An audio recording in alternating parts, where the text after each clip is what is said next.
நீங்கள் பார்த்தீங்கன்னா நான் சின்ன பிள்ளையிலேருந்து பார்த்தீங்கன்னா அங்கே கம்யூனிஸ்ட் தான் வரும். எங்கெல்லாம் வந்து முதலாளித்துவம் இருக்கோ அங்கெல்லாம் கம்யூனிசம் உருவாகும். ஏன்னா தொழிலாளருடைய அப்படி தான் அந்த கம்யூனிஸ்ட்டை ஜெயிக்கிறதுக்கு யாராலையும் அந்த கம்யூனிஸ்டில் யார் வேட்பாளரோ அவர் தான் வெற்றி பெறுவார். கலைஞர் காலத்தில் தான் அந்த வந்து திருவாரூர் தேர் ஓடிச்சு, திருவாரூர் தெப்பம் ஓடிச்சு, 5 வேலி நிலமும் 5 வேலி குளமும் உடைய அந்த திருவாரூர் கோயில் இன்றைக்கும் பாதுகாக்கப்பட்டு சீராக்கப்பட்டுக்கிறது. வேறு மாற்று பயிர்கள் உற்பத்தி, எண்ணெய் உற்பத்தி பயிர்கள் இப்படி செய்யுங்கன்னு சொல்லிட்டு ஒரு பொதுவான ஒரு கடிதம் எழுதி அதை வந்து நம்முடைய தமிழக முதலமைச்சர் அவர்கள் பல்வேறு பிரச்சார கூட்டங்களில் சொன்னாங்க. நெல் விளைகிற விவசாயிகளுக்கு எதிர்ப்பான ஒரு போக்கை நம்முடைய மத்திய அரசு எடுத்திருக்கிறதுன்னு. அது ஓரளவுக்கு உண்மையும் கூட. நீங்கள் பார்த்தீங்கன்னா திருவாரூர்லேருந்து எங்கள் ஊர் வடபாதி மூலம் போகும்போது 2 பக்கங்கள்லேயும் போட்டு ஆழ்குழாய் கிணறு போட்டு அந்த எண்ணெய் எடுத்து அதுலேருந்து கேஸ் எரிஞ்சுக்கிட்டு இருக்கும் பாருங்க, வயிற்றச்சலாக இருக்கும். தஞ்சாவூர் மாவட்டத்தினுடைய வளத்தை சுரண்டி மற்ற மாநிலங்கள் பயனடையக்கூடாது என்பதில் நான் சொந்த மாவட்டக்காரங்கிறதுனால அதை வலியுறுத்தி சொல்ல விரும்புகிறேன்.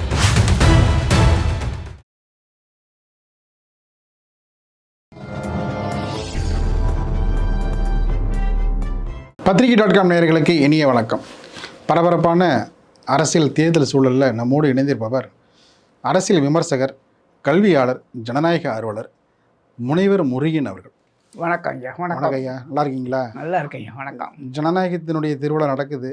ஆனால் ஜனநாயகத்துக்கு முதல் விதை எங்கிருந்துன்னா அது வந்து சோழர்களுடைய முதல் விதை தஞ்சாவூர்லேருந்து தான் தொடங்கியது. அது உலகம் முழுவதும் பல்வேறு விதமான பரிணாமங்களில் ஒவ்வொரு நாடுகள்லையும் வந்து தேர்தல் என்று அதன வடிவத்தில் வந்து நடத்தப்பட்டு வருகிறது. வெற்றி தோல்வியை வந்து ஒவ்வொரு நாட்டும் ஒவ்வொரு விதமாக வந்து எதிரொலிக்கின்றது. தமிழ்நாட்டினுடைய உணவு உற்பத்தியில் வந்து தங்களுடைய பங்களிப்பு இருக்க வேண்டும் என்று அயராத விவசாயிகள் அல்லும் பகலும் பாடுபட்டு தங்களுக்கு எதுவுமே தேவையில்லை, ஆனால் வந்து உணவு உற்பத்தி என்னுடைய பங்கு என்ன அப்படின்ற இன்று வரை அதை பூர்த்தி செய்து வருகின்ற ஒட்டுமொத்த நெற்களஞ்சி இவைகள்லாம் வந்து ஒரு சிறப்புக்குரிய விஷயம்தான்.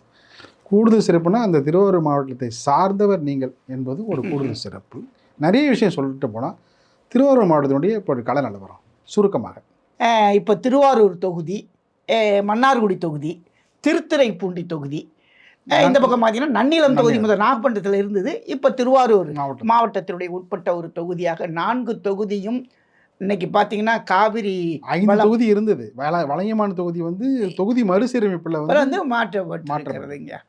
இப்போ பொதுவாக நீங்கள் பார்த்தீங்கன்னா திருவாரூர் அப்படின்னு சொன்னீங்கன்னா நான் ஒன்று சொன்ன மாதிரி வருஷத்துக்கு நீங்கள் வந்து குருவ சம்பா அப்படின்னு 2 போக சாகுபடி, 3 போகம் ஏன்னு சொன்னாலும் கூட 2 போகம் கட்டாயமாக சாகுபடி இருக்கியா. இந்த குறுவை சாகுபடி குறுகிய கால பயிர் என்று சொல்லி அந்த குறுவை சாகுபடி முடிஞ்சு தான் தீபாவளியை கொண்டாடுவாங்க. அது மாதிரி சம்பா பயிரை அறுத்து தான் பொங்கல் கொண்டாடுவாங்க. அப்படியே ஒரு நெல்லை பொறுத்த வரைக்கும் வயலில் விவசாயம் அங்கே வந்து மாற்று பயிர்களே கிடையாது. நீங்கள் பார்த்தீங்கன்னா நெல் விளையிற பூமி தான் அது. நெல் விளைஞ்சி 2 போகம் விளைஞ்சி அறுத்து எடுத்தாச்சுன்னா உடனே அந்த கோடை காலத்தில் பயறு உளுந்து தெளித்து அதுக்கு தண்ணி தேவைப்படாது. அதை எடுத்து ஒரு வருஷத்துக்கு பார்த்தீங்கன்னா நெல், பயறு, உளுந்து, துவரம்பருப்பு இவ்வளவையும் சேமித்து வைக்கக்கூடிய ஒரு பக்குவம் அந்த தஞ்சாவூர் மாவட்டத்தில் இன்றைக்கி இருந்தது. அதனால தான் ஏன் சொல்லுவாங்க, தப்பாக எடுக்க வேணாம், தஞ்சாவூர் மாவட்டத்தில் வளர்ந்தவர்களெல்லாம் ரொம்ப அறிவு செழுமை மிக்கவர். எப்போவுமே ஆற்றங்கரை ஓரத்தில் தான் நாகரிகம் வளரும்பாங்க. சிந்து சமவெளி நாகரிகம்னு கேள்விப்பட்டிருக்கோம் இல்லையா. எங்கெல்லாம் ஆற்றங்கரைகள் இருக்கின்றனவோ, ஆறுகள் இருக்கின்றனவோ அங்கே செழிப்பு இருக்கும். செழிப்பு இருக்கும்போது சிந்தனை நல்ல செழிப்பான சிந்தனை, அதனால் ஒரு அறிவுடையவங்களாக இருப்பாங்க எல்லாம் சொல்லுவாங்க. அது சோழர்கள் பார்த்தீங்கன்னா உடம்புல வந்து எத்தனை விதமான நரம்புகள், எலும்புகள், ராஜ உறுப்புகளும் எப்படி இருக்கோ அதே போல தான் ஆறுகள், குளங்கள், கிளை ஆறுகள், துணை ஆறுகள், 5 வாய்க்கால்கள், 3 வாய்க்கால்கள், காவிரி, கொள்ளிடம், மன்னியாறு என பல்வேறு விதமான சொல்லிக்கிட்டே போகலாம். எத்தனை வாய்க்கால்கள், ஆறுகள், குளங்கள், ஏரிகள். சோழருடைய தொலைநோக்கு திட்டங்கள்ல அது ஒன்றுங்கய்யா. அப்படிப்பட்ட ஒரு அங்கே பிறந்து வளரும்போது எனக்கு நீங்கள் கேட்டவுடனே அதெல்லாம் தோணுது. நாம சுருக்கமாக களத்துக்கு வந்துடுவோம். திருவாரூர்னாலே கோட்டூர் தொகுதி தான். அப்போ கோட்டூர் தான் திருவாரூரமாச்சு. நீங்கள் பார்த்தீங்கன்னா நான் சின்ன பிள்ளையிலேருந்து பார்த்தீங்கன்னா அங்கே கம்யூனிஸ்ட் தான் வரும். எங்கெல்லாம் வந்து முதலாளித்துவம் இருக்கோ அங்கெல்லாம் கம்யூனிசம் உருவாகும். ஏன்னா தொழிலாளருடைய அப்படி தான் அந்த கம்யூனிஸ்ட்டை ஜெயிக்கிறதுக்கு யாராலையும் அந்த கம்யூனிஸ்டில் யார் வேட்பாளரோ அவர் தான் வெற்றி பெறுவார். அதற்கு பிறகு இன்றைக்கு கம்யூனிஸ்ட் இப்போ இன்றைக்கு திமுகவோடு இணைந்து அது கூட்டணி அமைத்து கொண்டு அங்கே தேர்தலில் நிற்கிறது. அதில் பார்த்தீங்கன்னா திருத்துறைப்பூண்டி தொகுதியில் அவங்க மாறி ஐயா அங்கே நிற்கிறாங்க.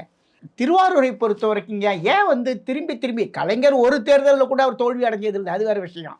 திமுக தோற்றுருக்கு. ஆனால் கலைஞர் நிற்கிற போது திருவாரூர் தொகுதியில் கடைசி வரைக்கும் அவர் திருவாரூர் தொகுதியில் நின்று வெற்றி பெற்று அந்த தொகுதியில் இருக்கிற தான் அவர் இறந்து போனாருங்கிறது ஒன்று. இந்த வருஷம் கூட அரசால பேசிக்கிட்டாங்க, உதயநிதி கூட அங்கே போய் நிற்பாரோன்னு ஒரு, அது எந்த மாதிரி உண்மையான செய்தியான்னு தெரியாது. அப்படிப்பட்ட ஒரு தொகுதி. இந்த திருவாரூரில் பார்த்திங்கன்னாயா நிறைய மிராசுதார்கள், மிட்டாதாரர்கள். அந்த காலத்தில் பார்த்திங்கன்னா அம்பேத்கர் காலத்திலேயே வந்து நீங்கள் என்ன சொன்னீங்க, பட்டாதாரர்களுக்கும் பட்டதாரிகளுக்குமே ஓட்டுரிமை வழங்க வேண்டும் என்று ஒரு கொண்டு வந்தாங்க தீர்மானம். அப்போ அம்பேத்கர் தான் சொன்னார், அப்படி கொண்டு வர முடியாது, எல்லா மக்களுக்கும் வாக்குரிமை உண்டு. இன்றைக்கி அது வருது. அதுதான் எல்லா ஒரு மனிதனுக்கும் ஒரு வாக்கு, ஆனால் ஒரு மனிதனுக்கு ஒரு மதிப்பு என்பதை நம்ம எட்டி பிடிக்க முடியல. ஒரு மனிதன் அம்பானியாக இருந்தாலும் அதானியாக இருந்தாலும் ஒரு வாக்கு தான். ஆனால் அந்த மதிப்பை இந்த மனிதனாலே, ஒரு மனிதனுக்கு இந்த மனிதன் மதிப்பு இந்த மனிதனுக்கு இல்லைன்னு நம்மளால் எட்டி பிடிக்க முடியலைங்கிறது உண்மையாக இருந்தாலும் கூட இந்த திருவாரூர் மாவட்டத்தை பொறுத்த வரைக்குங்க அப்போல்லாம் பார்த்திங்கன்னா ஒரு பெரிய நிலச்சுவார்ந்தார்கள் தான் இருந்தாங்க. அதுக்கு பிறகுங்க கலைஞருடைய ஆட்சி காலத்தில் தாங்க அப்போ திருவாரூரான் சர்க்கரை ஆலைன்னு தியாகராஜ முதலியார்கிட்ட அப்பா ஒரு 18 கிராமங்கள் பல ஏக்கர் கணக்கில் வேலி கணக்கில் அவருடைய நிலம் இருந்தது அவர்கிட்ட. அப்போ நில உச்சவரம்பு சட்டத்தின் கீழ் அந்த நிலத்தை எல்லாம் கையகப்படுத்தி அங்கே இருக்கிற ஏழை விவசாயிகளுக்கு எல்லாருக்கும் ஒரு 1.5 ஒரு ஏக்கரில் பாதி எல்லோருக்கும் விவசாய நிலத்தை பிரித்து கொடுத்தாருங்க. அதுக்கு பிறகு தான் திருவாரூர் மாவட்டத்தில் எல்லாருமே நிலத்துக்கு சொந்தக்காரன் என்கிற ஒரு அந்த அந்த அந்த இதை அடைஞ்சது வந்து கலைஞர் ஆட்சி. இதெல்லாம் அரசியலாக சொல்லலை, கலைஞர் அந்த ஆட்சியில் அப்படி பிரித்து கொடுத்த காரணத்தினால இன்றைக்கி சாதாரணமாக விவசாயத்தில் கூலி வேலை செஞ்சவனுக்கெல்லாம் ஒரு 1.5 நிலம் இருக்குது, அவனும் நிலத்துக்கு சொந்தக்காரன்ங்கிற அளவுக்கு மாற்றி அமைச்சது அது உண்மையான ஒரு செய்தி. இன்றைக்கி கால நிலவரத்தில் திமுக வேட்பாளர் பூண்டி கலைவாணனுக்கும் அதுமாரி பாஜக வேட்பாளர் அதிமுக கூட்டணி வேட்பாளர் கோவி சந்திரசேகரனுக்கும் இடையே கடும் போட்டி நிலவுவதாக சொல்கிறாங்க. உங்கள் பார்வையில் கோவி சந்திரசேகரன் கடும் போட்டி. ஏன்னா இன்றைக்கி நீங்கள் சொன்ன மாதிரி எங்கெல்லாம் கோயில் குளங்கள் இருக்கிறதோ, அது பிரசித்தி பெற்றதாக இருக்கிறதோ, அதாவது இப்போ என்னென்னா ஒரு பிரிச்சுட்டாங்க. கோயில்னால் அது வந்து பிஜேபி, இல்லைன்னா அது எதிர்ப்பு டிஎம்கேன்னு அப்படி இல்லைங்க. ஆனால் ஒன்று புரிஞ்சுக்கணும், அதனால தான் அங்கே போய் பிஜேபிக்கு அந்த சீட்டு நம்ம துரை சந்திரசேகர், இந்த கோவி சந்திரசேகரன் கொடுத்துருக்காங்க. ஆனால் இந்த திருவாரூர் தேரை ஓட்டுனது யார் அப்படின்னு ஒரு நம்மளை நினச்சி பார்க்குறேன். திருவாரூர் தேரை ரொம்ப நாள் ஓடாமல் கடந்த தேரை, ஏன்னா கோயில் குளங்களுக்கு எதிர்ப்பானவர்கள் என்று சொல்லக்கூடிய இவங்க ஆட்சியில் தான், கலைஞர் காலத்தில் தான் அந்த வந்து திருவாரூர் தேர் ஓடிச்சு, திருவாரூர் தெப்பம் ஓடிச்சு, 5 வேலி நிலமும் 5 வேலி குளமும் உடைய அந்த திருவாரூர் கோயில் இன்றைக்கும் பாதுகாக்கப்பட்டு சீராக்கப்பட்டு. அதாவது கட்சியினுடைய கொள்கைகள் வேற. 96லேருந்து 2001 வரைக்கும் கலைஞர் வந்து எல்லா கோவில்களுக்கும் குடமுழுக்கு பண்ணார். எல்லா கோயில்களுடைய நிறுத்தி வைக்கப்பட்டிருந்து தடைபட்டிருந்த தேர்களையும் வந்து ஓட விட்டார். ஆமாங்க. கள நிலவரத்தை பொறுத்தவரையிலே இன்றைக்கு வந்து ஆட்சியில் இருப்பவர்களுக்கு கொள்கையில் என்ன இருக்குன்னு எனக்கு தெரியாது. ஆனால் கோயில்களை பொறுத்த வரைக்கும், திருவாரூரை பொறுத்த வரைக்கும், மன்னார்குடியை பொறுத்த வரைக்கும் அங்கே இருக்கிற திருக்கோயில்களுக்கெல்லாம் அங்கே புனரமைச்சு நல்ல விழாக்கள் நடத்தி கொண்டிருப்பதன் மூலமாகவும், இப்படி பல பேருக்கு ஒரு நன்றி கடனை நிலத்தை பிரித்து கொடுத்ததாகவும், மீண்டும் திமுகவுக்கு ஒரு வாய்ப்பு அங்கே இருக்கும் அப்படிங்கிறதா என்னுடைய கருத்தாக இருக்கிறது. ஏன்னா பழமையை நினைத்து பார்க்கிற போது அதை நினைத்து ஓட்டு போடுவாங்கங்கிற ஒரு எண்ணம் இருக்குங்க. அதாவது பார்த்தீங்கன்னா கோவி சந்திரை விட பூண்டி கலைவாணன் வந்து கொஞ்சம் முந்தி செல்கிறார் சொல்ல வரீங்க. ஆமாங்க. அப்படிதான் எனக்கு தோன்று. அடுத்ததாக திருத்துறைப்பூண்டி, ரொம்ப திருத்துறைப்பூண்டி விவசாய தொழிலாளர்கள் நிறைந்த ஒரு தொகுதி. விவசாய தொழிலாளர் நிறைந்த கூட்டணி சார்பாக இந்திய கம்யூனிஸ்ட் கட்சியின் சார்பில் தோழர் மாரிமுத்து போட்டியிடுகிறார். இதுவும் வந்து கடும் போட்டியில் உள்ள தொகுதி தான். ஆமாங்கய்யா. அதாவது அப்போ அதிமுக கூட்டணியில் வந்து அது முக்கியமான திருத்துறைப்பூண்டியில் தானேங்க. ஏடிஎம்கேல வந்து பாலதண்டாயுதம்னு ஒருத்தர் நிற்கிறாங்க. இவங்க ஐயா மாரிமுத்து வந்து முன்னாடி வெற்றி பெற்றவங்க, திருத்துறைப்பூண்டி தொகுதியில் வெற்றி பெற்றவங்க. அவங்க விவசாய தொழில்களுக்கு பல நேரங்களில் போராடியவர்கள், அவர்களுடைய கூலி உயர்வுக்காக போராடியவர்கள். அதனால் நான் என்ன சொல்கிறேன், இப்போ அதை பார்க்குற போது ஒரு இப்படி சொல்லுவோம்ல, இப்போ வந்து எந்த கட்சி அங்கே வந்து பார்த்தா ஒரு பெரிய வெளியில் தெரிகிற மாதிரி கூட்டமாகும். இப்போ எல்லாரும் மாரிமுத்து அப்படின்னா தெரியும், பாலதண்டாயுதம்னா கொஞ்சம் யோசிப்பாங்க. இது இது ஒரு வித்தியாசம் அங்கே இருக்குது. அது இன்னொரு விஷயம் என்னன்னா, அந்த திருத்துறைப்பூண்டிக்கு வந்து கோட்டூர் பக்கத்தில், அது கிட்டத்தட்ட மன்னார்குடியிலேருந்து திருத்துறைப்பூண்டி வரைக்கும் போகிற அந்த மேட்டுப்பாளையம், அந்த கோட்டூர் தோட்டம், அந்த களப்பால், இந்த இது பார்த்தீங்கன்னா பாரம்பரியமான கம்யூனிஸ்ட் தோழர்கள் அங்கே தான் இருந்திருக்காங்க. கோட்டூர்லாம் அந்த காலத்திலே வளர்ச்சி அடைந்த ஒரு பகுதி. கூடுதலாக இந்த அவருக்கு மாரிமுத்துக்கு ஒரு கூடுதல் சப்போர்ட் யாருன்னா, முன்னாள் எம்எல்ஏ பழனிசாமி வந்து ரொம்ப வலதுகரமாக இருக்காரு. ஆமாம், அவருக்கு ஒரு நல்ல பேர். மன்னை மு அம்பிகாபதி காலத்திலே இருந்து இன்றைக்கு வரைக்கும் யாருமே திருத்தர முடியும். அதனால தான் அதை எந்த டிமாண்டு செய்யாமல் திருத்துறைப்பூண்டி தொகுதியை கம்யூனிஸ்ட்டுக்கு கொடுத்ததுக்கு காரணம் வந்து அது ஒன்றா கூட இருக்கலாங்கய்யா. ஆகவே அங்கேயும் பார்த்தீங்கன்னா மாரிமுத்து வருவதற்கு தான் பெரிய இந்த அண்மையில் நான் திருத்துறைப்பூண்டி திருமணத்துக்கு போனேன். அங்கே உள்ள பிரச்சாரங்கள்லாம் வந்து பார்க்கும்போது அங்கே உள்ள ஒரு வேளை என்னன்னு தெரியல, நிறைய கொடிகள் கட்டி இருந்ததை பார்க்கும்போது நிறைய பிரச்சாரங்கள் நம்முடைய கம்யூனிஸ்ட்டுக்கு இருக்குங்கிற மாதிரி தான் தெரிஞ்சுது. அதனால் மாரிமுத்துக்கு ஒரு வெற்றி வாய்ப்பு இருக்குன்னு சொல்லலாம். அதே மாதிரி மன்னார்குடி எடுத்துக்கிட்டிங்கன்னா, இன்றைக்கி இவர் அங்கே நிற்கிற ஒரு பெரிய ஃபேமஸ் ஆள் டிஆர்பி ராஜா. டிஆர் பாலுவோட பையன் டிஆர்பி ராஜா நிற்கிறாரு. எதிர்த்து பார்த்தீங்கன்னா மக்கள் முன்னேற்ற கழகத்தில் காமராஜ் நிற்கிறாங்க. அம்மா மக்கள் முன்னேற்ற கழகம், அம்மா மக்கள் முன்னேற்ற அம்மா மக்கள் முன்னேற்ற கழகம், டிடிவி தினகரனுடைய தலைமையிலான அம்மா மக்கள் முன்னேற்ற காமராஜும் வந்து கொஞ்சம் வந்து செல்வாக்கான நபர் தான். அவர் கடும் செல்வாக்குள்ளவருங்க. அப்போலேருந்து கடும் போட்டி ஏற்பட்டிருக்கும். நீங்கள் மன்னாருடைய பொறுத்த வரைக்கும் பெருமையாக வந்து ஒருத்தர் ஈஸியாக வெற்றி பெற்று வருவது என்பது கஷ்டமான ஒன்று தான். இப்போ டிஆர்பி ராஜா இப்போ தான் அதுக்கு அமைச்சர் பொறுப்புக்கு வந்துட்டு தொழில்துறை கொடுத்து இப்போ அவரை பற்றி வெளிநாடுகள்லாம் போயிட்டு வந்தார். நிறைய தொழிலை முதலீட்டுகளை கொண்டு சேர்க்கிறாருங்கிறது எந்த அளவுக்கு மக்கள்கிட்ட போய் சேருது. இப்போ சமீபத்தில் கூட பார்த்தீங்கன்னா தினகரன் மேற்கொண்ட பிரச்சாரத்துக்கு ரொம்ப அளவுக்கு அதிகமான கூட்டங்கள் கூடியிருக்கு. அது வந்து கடும் போட்டி தான். நம்ம அடுத்ததாக வந்து ஏன்னா அவர் சொந்த ஊர் மன்னார்குடி, அவங்களுடைய பகுதி அது. ஆனால் அவர் வளர்ந்தது, அவர் வந்து பிறந்தது என்னன்னா திருத்துறைப்பூண்டி, அங்கே தாய் வீட்டில் தான் பிறந்தார், வளர்ந்ததெல்லாம் அங்கே தான். அவங்களுடைய சொந்த ஊர் பார்த்தீங்கன்னா அங்கே தான் இருக்குது. அடுத்ததாக நம்ம நன்னிலம் தொகுதி. அதில் ஒரே ஒரு இது என்னன்னா, இப்போ நீங்கள் இவங்க 2 பேரும் பிரிஞ்சு இருக்கிறதுனால, சின்னம்மாவும் அவங்களும் பிரிஞ்சு இருக்கிறதுனால அங்கே ஓட்டு பிரியலாமே தவிர, அதை தவிர நம்ம வந்து சாதாரணமாக காமராஜர் எடை போற்ற முடியாது. அங்கே அவருக்கும் வாய்ப்பு இருக்குது. அதனால் அங்கே பொறுத்த வரைக்கும் போட்டியில் ஒரு நல்ல ஒரு டஃப் ஒரு இது இருக்கும், போட்டி இருக்கும், கடுமையான போட்டி நிலவி தான் வர முடியும். அங்கே உள்ள பிரச்சாரத்தை பொறுத்து எல்லாம் இப்போ அமையும்னு நினைக்கிறேன். அது வந்து டிஆர்பி ராஜாவுக்கும் காமராஜும் கடும் போட்டி தான். அது அடுத்ததாக நன்னிலம் தொகுதி. நன்னிலம் தொகுதியை பொறுத்த வரைக்கும் அவங்க எஸ்டிபிஐக்கு முகமது முபாரக் அவர் பண்ணுறாரு, எஸ்டிபிஐ சார்பாக கொடுத்துருக்காங்க. இதே பார்த்தீங்கன்னா அமைச்சர் காமராஜ் அவர் முன்னாடி இங்கே இருந்தவர், எம்எல்ஏவாக இருந்தவர், முன்னாள் அமைச்சர். போன தடவை அத்தனை இதுலேயும் அமைச்சர் அவருங்க. இப்போ கரண்ட் எம்எல்ஏ அவர் கரண்ட் எம்எல்ஏ. அதை தான் சொல்கிறேன். இப்போ திருவாரூர் மாவட்டத்தை பொறுத்த வரைக்கும் இந்த நன்னிலம் தொகுதியில் மட்டும்தான் ஏடிஎம்கே சட்டமன்ற உறுப்பினர் வெற்றி பெற்று நம்முடைய சட்டமன்றத்தில் இருந்தாங்க அவங்க. அதனால் அவங்க சட்டமன்றத்தில் இருந்த காரணத்தினால அவங்க பழைய எம்எல்ஏங்கிறதுல ஒரு எல்லாருக்கும் தெரிஞ்சுக்கிறதுக்கான ஒரு வாய்ப்பு இருக்குது.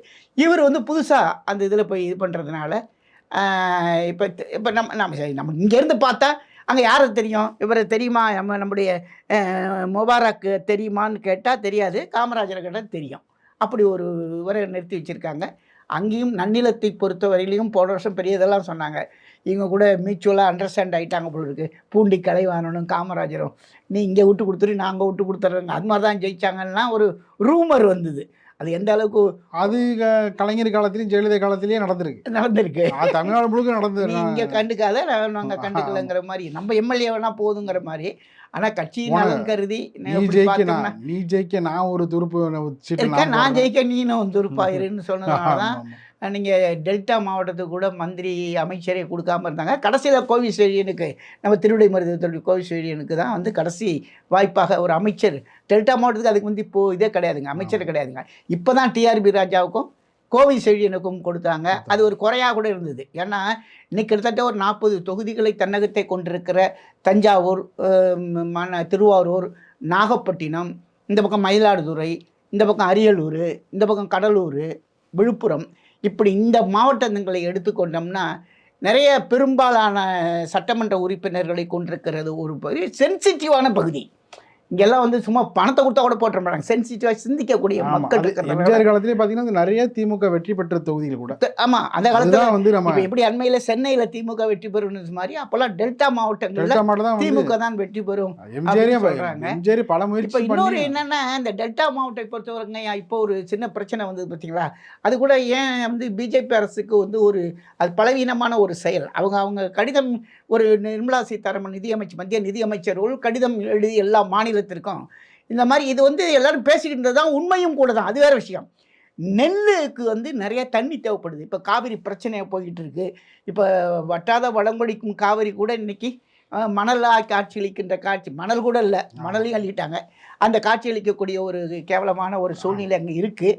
இந்த சூழ்நிலையில் நெல்லுக்கு நிறைய தண்ணி தேவைப்படுது, நெல்லுக்கு அதிக செலவாகுது. அதே சமயத்தில் நெல் வந்து எவ்வளோ கையிருப்பு இருக்கணுமோ அதை விட நிறையா இருக்குது.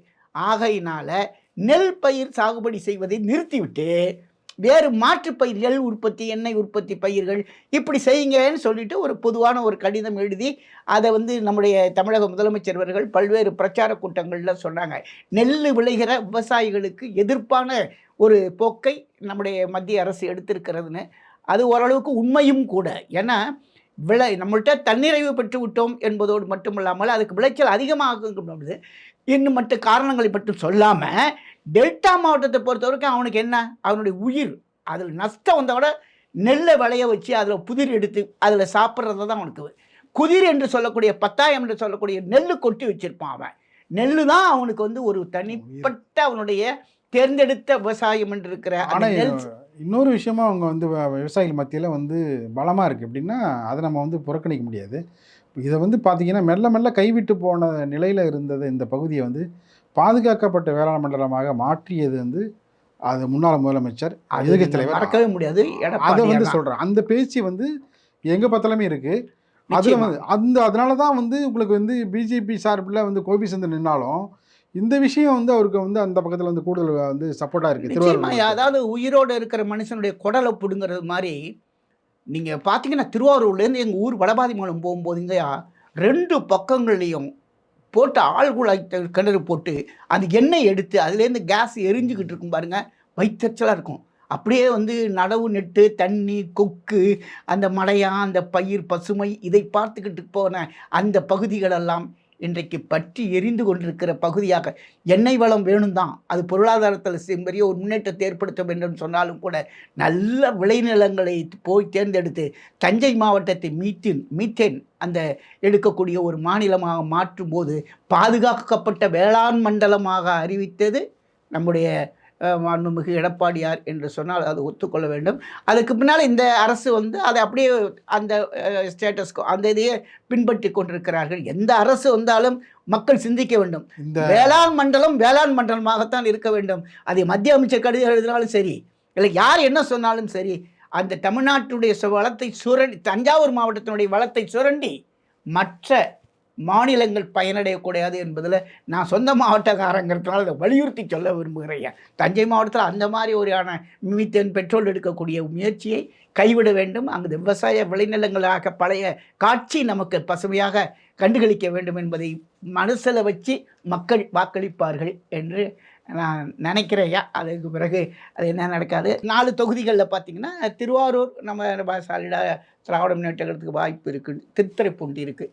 இந்த மாதிரி மன்னார்குடியும் நன்னிலமும் நல்ல கடுமையான போட்டி இருக்கும். நன்னிலத்தை பொறுத்த வரைக்கும் இன்னும் கடுமையான போட்டி இருக்கும் என்பதுதான் என்னுடைய கருத்துங்கய்யா. நிகழ்ச்சியை பங்கேற்று பல்வேறு கருத்துக்களை தெரிவித்தமைக்கு மிக்க நன்றி.